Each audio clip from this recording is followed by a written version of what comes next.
High guys, আসসালামু আলাইকুম। This is Arif's world. আশা করি সবাই ভালো আছেন। আলহামদুলিল্লাহ, আমিও ভালো আসছি। সো বরাবরের মতোই চলে এসেছি আপনাদের মাঝে নতুন একটি ভিডিও নিয়ে।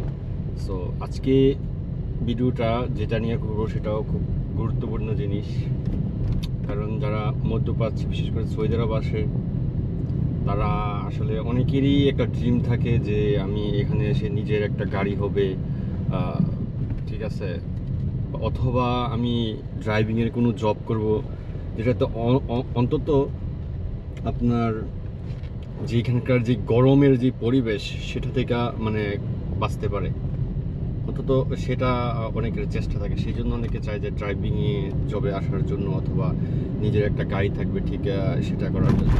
সো আপনাদের জন্য আজ গুরুত্বপূর্ণ কিছু টিপস, সেটা হচ্ছে আমি সৌদি আরব থাকি বিগত 10 বছর ধরে এবং আমার গাড়ি এক্সপিরিয়েন্স 10 বছর ধরেই আমি মোটামুটি অনেকগুলি গাড়ি চালিয়েছি। 4 বছর বড় গাড়ি চালানোর অভিজ্ঞতা, আপাতত নিজের গাড়ি চালাচ্ছি 6 বছর ধরে। এই পর্যন্ত 4-5টা মডেলের বিভিন্ন গাড়ি চালিয়েছি এবং মোটামুটি বাইরে কাজ করছি, সেই জন্য ভালো একটা এক্সপিরিয়েন্স আছে। তো ভাবলাম যে আপনাদের মাঝে আমি সেই এক্সপিরিয়েন্সটা শেয়ার করব। এখানে বিশেষ করে প্রথমত যে আপনি কি কাজ করবেন, গাড়ি যদি কিনতে চান তাহলে কি কাজ করবেন, হ্যাঁ, তো সেটা প্রথম সিলেক্ট করতে হবে। যদি নিজের গাড়ি কোনো ফ্রিল্যান্সার পেশায় কাজ করতে চান তাহলে প্রথম সিলেক্ট করতে হবে যে আসলে আমি কী কাজ করব, ওইটা অনুযায়ী আপনার গাড়ি সিলেক্ট করতে হবে। যেমন সাধারণত যদি বলি আমি, যদি আপনি আরবি যেটা বলা হয় মেশওয়ার, অথবা আপনি যদি প্রাইভেট ভাড়া মারতে চান, ঠিক আছে, প্রাইভেট ভাড়া মারতে চান এবং ভাড়ার পরিস্থিতি এরকম থাকে যে আপনার আপনি যদি চান যে আপনার গাড়িটি একটু বড় সড়ো থাকবে, তাহলে আপনার জন্য প্রথম হচ্ছে টয়োটা অ্যাভেঞ্জার। গাড়িটা তেলও মোটামুটি কম খায় এবং আপনি কমফোর্টভাবে গাড়িও চালাতে পারবেন। আর যদি আপনার মনে হয় যে না একটু ছোটোর জন্য দরকার, তাহলে টয়োটা আপনি করলা নিতে পারেন অথবা হুন্ডাই এলেন্ট্রা নিতে পারেন। আপনি যদি প্রাইভেট ভাড়া মারতে চান তাহলে আপনি মোটামুটি ভালো মানে প্রফিট করতে পারবেন আপনার তেলের খরচ দিয়ে। তারপরে আর যদি মনে করেন যে আপনি ফুড ডেলিভারি করতে চান, সেটার জন্য আবার কিছু আলাদা মানে গাড়ি আছে,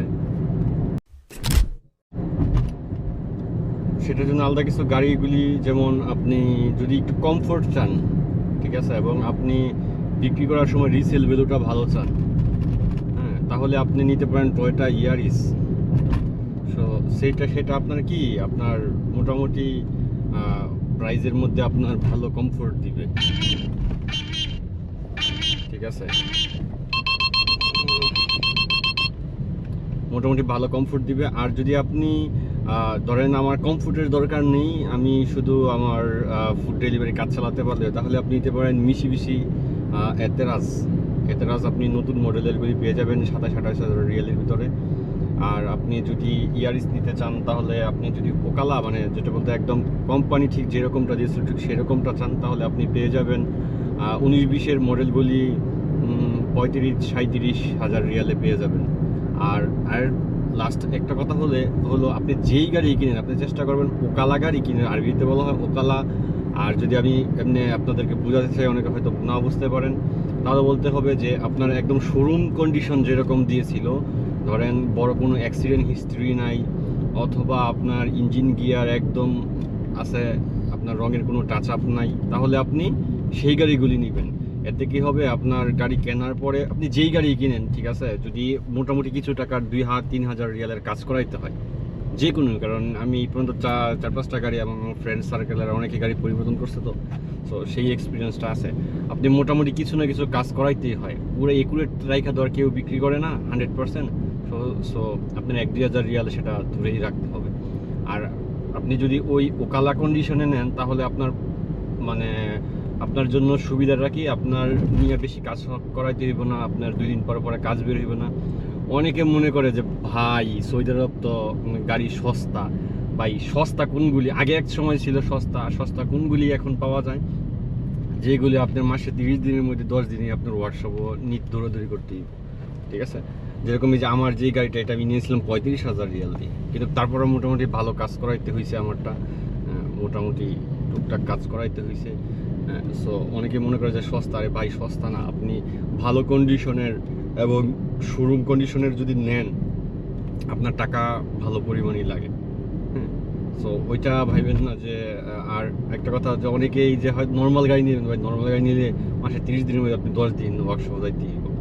আর টয়টা এবং আজনবী যারা আছে তারা টয়টা এবং হুন্ডাই ছাড়া অন্য গাড়ি তাদের জন্য হয়েছে গিয়ে কি মানে হারাম, সোজা কথা হারাম। একমাত্র ফুড ডেলিভারির জন্য মিশি এয়ারটেরাস নিতে পারেন, ওইটা ভালো, সমস্যা নেই।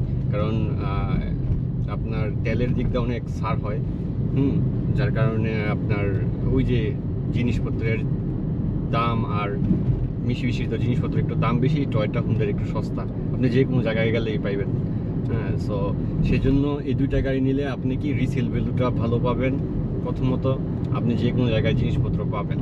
আর অন্য গাড়ি যেরকম আছে কিয়া, সানজান, মাজেদা, তারপরে আরও অনেক চায়না গাড়ি আছে, ঠিক আছে।